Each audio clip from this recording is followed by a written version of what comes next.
అనారోగ్యం, ఉద్యోగం, వ్యాపారం అప్పులతో బాధపడుతున్నారా? వెంటనే జేకేఆర్ గురువు గారికి కాల్ చేసి ఈ వెబినార్ లో జాయిన్ అవ్వండి. సో ఈ మధ్యకాలం చూసుకుంటున్నట్లయితే మనకి ఎక్కువగా పెళ్ళిళ్ళు చాలా కష్టంగా జరుగుతున్నాయి. మోస్ట్లీ లైక్ మెన్స్కి ఎక్కువగా, ఎందుకంటే వాళ్ళు ఆల్రెడీ జాబ్ చేస్తున్నారు, మంచి పొజిషన్లో ఉంటున్నారు, లైక్ ఎర్నింగ్ కూడా బాగుంటుంది అండ్ ప్రాపర్టీ ఇవన్నీ కూడా లైక్ బాగుంటుంది. కానీ లైక్ ఏజ్ 30 years వరకు వాళ్ళు ఆగడము, లేదంటే సెటిల్ అయిన తర్వాత చేసుకుంటామండము, ఇవన్నీ రీజన్సా? లేకపోతే అసలు ఏంటి అసలు రీజన్? ఎందుకు వాళ్ళకి మ్యారేజ్ ఏజ్ వచ్చినా కానీ చాలా మందికి అసలు మ్యారేజెస్ అవ్వడం చాలా కష్టంగా అయిపోయింది అనమాట అబ్బాయిలలో. అది ఎందుకు జరుగుతుంది అంటారు అసలు? ఎస్పెషల్లీ దీస్ డేస్ అండి, మెన్ కి ఎంత సెటిల్డ్ ఉన్నా కూడా లైక్ చూసుకుంటే జనరలీ ఇంతకు ముందు టైమ్స్ కంటే కూడా కరెంట్ జనరేషన్ స్మార్టర్ ఉంది and faster in terms of earning money. So and early settlement కూడా అయిపోతుంది చెప్పాలంటే, లైక్ ఫినాన్షియల్ సెటిల్మెంట్.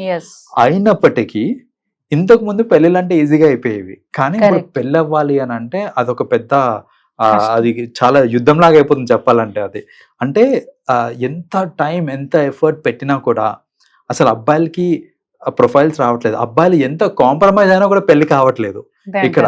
అది అవ్వకపోవడానికి కపుల్ ఆఫ్ రీజన్స్ ఉన్నాయండి.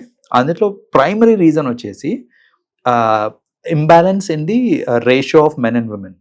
సో ఇప్పుడు ఏంటంటే నెంబర్ ఆఫ్ మెన్ ఎక్కువైపోయారు. ఫర్ వాట్ ఎవర్ రీజన్స్, మనకేంటంటే మన ఫ్యామిలీస్ లో మెయిల్ చైల్డే కావాలి అనేసి మెయిల్ చైల్డ్ కి ప్రయారిటీ ఇవ్వడము, అండ్ యునో విమెన్ ని ఇంతకు ముందు ఇప్పుడు చెప్పాలంటే చాలా తగ్గింది.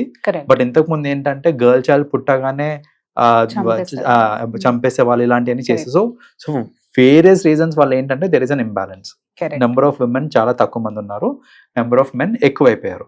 ఈ ఇంబ్యాలెన్స్ ఉండేసరికి ఏంటంటే ఇప్పుడు వీళ్ళకి డిమాండ్ పెరిగిపోయింది.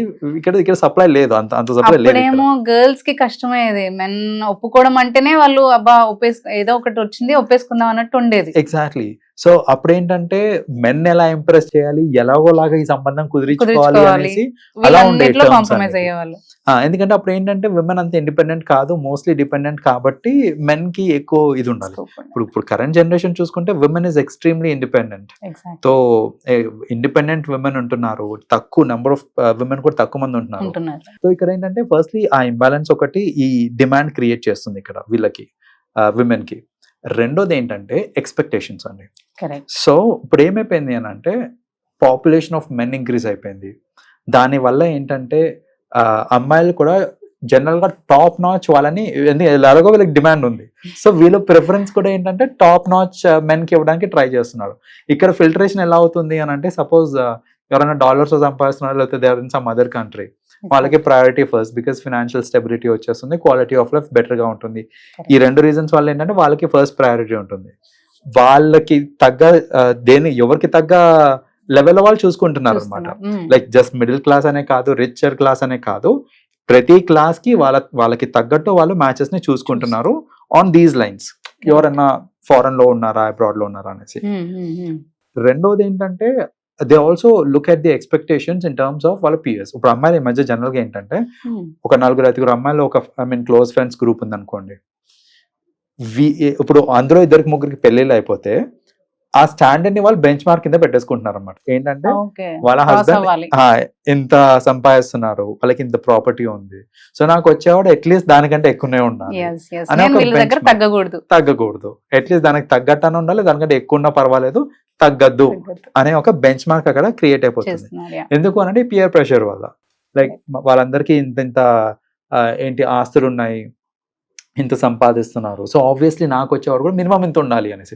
సో ఇక్కడ looks also they do compare with looks also. So ఇప్పుడు ఇక్కడ ఏంటంటే ఎక్కడ కాంప్రమైజ్ అవ్వట్లేదు, లుక్స్ కాంప్రమైజ్ అవ్వట్లేదు, అట్ ద సేమ్ టైం ఇది మన కమర్షియల్స్ దగ్గర కాంప్రమైజ్ అవ్వట్లేదు, ఇవన్నీ.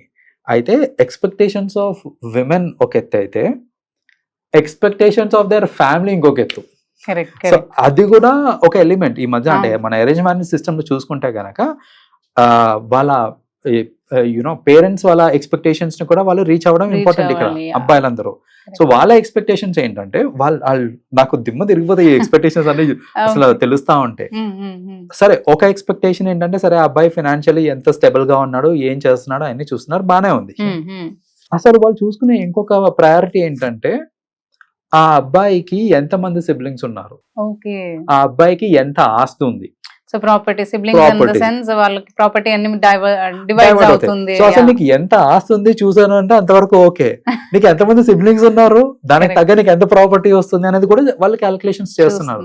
సో వాళ్ళు ఏంటంటే నాకు అంటే ఎక్కువ సిబ్లింగ్స్ లేకుండా ఒకటే కొడుకు ఏమిటో బాగుండు, లేకపోతే ఇంక ఎవరు లేకుండా ఉంటే ఆడపడుచు మొత్తం ఉండకూడదని. ఈ ఆడపడుచు అనే క్రైటీరియా ఈ మధ్య అమ్మాయిల దగ్గర నుంచి ఎక్కువ వింటున్నాను నేను. ఎగ్జాక్ట్లీ. ఏంటంటే ప్రొఫైల్స్ చూసేటప్పుడు వాళ్ళ ఫ్యామిలీ డీటెయిల్స్ అన్ని చూసేటప్పుడు వాళ్ళకి బ్రదర్ ఉన్నా పర్లేదు, సిస్టర్ ఉండొద్దు. కరెక్ట్. సో అమ్మాయి ఏమో సిస్టర్ ఉండొద్దు అని చూస్తుంది. సో ఇట్లా ఫ్యామిలీ సైడ్ ఎక్స్పెక్టేషన్స్ కూడా పెరుగుతున్నాయి ఈ మధ్య. కరెక్ట్. సో ఆ ఎక్స్పెక్టేషన్ పెరిగిపోవటము. And most importantly these days ఏంటంటే ప్రతి విమెన్ ఇండిపెండెన్స్ కోరుకుంటుంది. కరెక్ట్. అవును. That is one most important element. Yeah. ఏంటంటే ఇండిపెండెన్స్ ఇన్ ద సెన్స్ కొందరు ఏంటంటే నాకు పెళ్ళైనా సరే నేను Nuclear families న్యూక్లియర్ ఉంటారు. Family, first of all nuclear family separate కాపురం పెట్టాలి అని అంటారు. Yeah. కొందరు ఏంటంటే నాకు పెళ్ళైనాక కూడా నేను నా జాబ్ కంటిన్యూ చేస్తాను, ఖచ్చితంగా మీరు దానికి యాక్సెప్ట్ చేయాలి అని అంటున్నారు. అంటే అలాంటప్పుడు ఏమవుతుందంటే ఇంకా నారో డౌన్ అయిపోతాయి ఆప్షన్స్ అనేది, correct. Correct. Because some times some people may have obligation. Correct. So అలా పేరెంట్స్ వదులుకోవడానికి కొంతమంది ఉండరు. ఉండరు. అంటే ఈ మధ్యన కొందరు డిమాండ్స్ ఎలా ఉన్నాయంటే పెళ్ళైపోయినాక నువ్వు మా ఇంట్లోనే ఉండాలి, సో అంటే ఇల్లరికం వచ్చేసే నువ్వు కరెక్ట్. అనేసి. సో ఇలాంటి డిమాండ్స్ కూడా అవుతున్నాయి ఈ మధ్యన. ఏంటంటే ఐ వాంట్ మై ఇండిపెండెన్స్ అనేసి, అది ఫైనాన్షియల్ ఇండిపెండెన్స్ అవ్వచ్చు. అంటే కొందరు చూసాను కొన్ని ఫ్యామిలీ సిస్టమ్స్ లో మన దగ్గర కొన్ని కేసెస్ వస్తూ ఉంటాయి.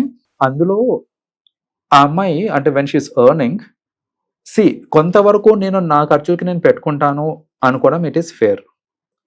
ఆర్ ఇద్దరం పూలింగ్ చేసి ఖర్చు పెడదాము కొన్ని వాటికి అని అంటే అబ్సల్యూట్లీ ఫేర్. బట్ నా దగ్గరికి కొన్ని కేసెస్ వస్తుంటాయండి, దాంట్లో విమెన్ ఏంటంటే నేను సంపాదించే దాంట్లో రూపాయి కూడా మీకు హక్కు లేదు. As a husband you have no right to touch my money, right? So నేను అందులో నేను ఏం చేస్తున్నాను అడగద్దు కూడా. నేను దేనికి ఖర్చు పెడుతున్నాను, ఎవరు ఖర్చు పెడుతున్నాను, ఏం చేస్తున్నాను, నా సేవింగ్స్ ఏంటి, నా ఇన్వెస్ట్మెంట్ ఏంటి అడగద్దు నువ్వు అని ఉమెన్ ఖరాఖండి చెప్పేస్తుంది. చెప్పేసిన తర్వాత ఇప్పుడు ఏంటి, సరే మరి నీ ఖర్చులను పెట్టుకుంటావు అంటే అలా కాదు. As a husband it is your responsibility to take care of me and my expenses. So నాకు కావాల్సిన షాపింగ్ కానీ, హౌస్ హోల్డ్ ఎక్స్పెన్సెస్ కానీ, పిల్లల ఎక్స్పెన్సెస్ ఇవన్నీ నువ్వు పెట్టు, రెంట్ నువ్వు కట్టు, నేను రూపాయి ఇవ్వను అనే కేసెస్ కూడా ఈ మధ్య ఎక్కువ అవుతున్నాయి చెప్పాలంటే. I'm not saying everybody is like that. కొందరు విమెన్ ఆర్ వెరీ అండర్స్టాండింగ్.